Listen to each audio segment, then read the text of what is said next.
Buju Banton and Beres Hammond, you name Yeah. it. Okay?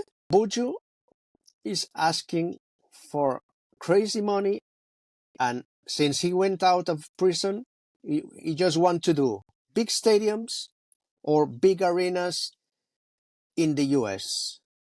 But he just came for one show. The first show was in Summer Jam in Germany, and he got paid 100,000 euros.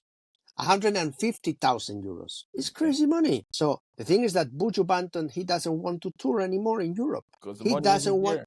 He doesn't want to tour because he pretends to get paid, 20,000 per night, and it's impossible in Europe.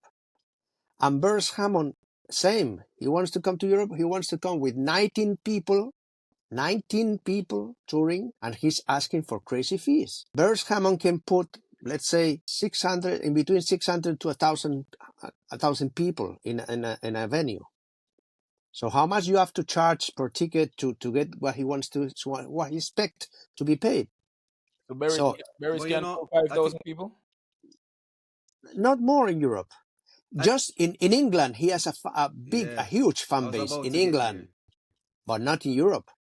And they don't want to adapt at the Europe reality. So they prefer not to tour.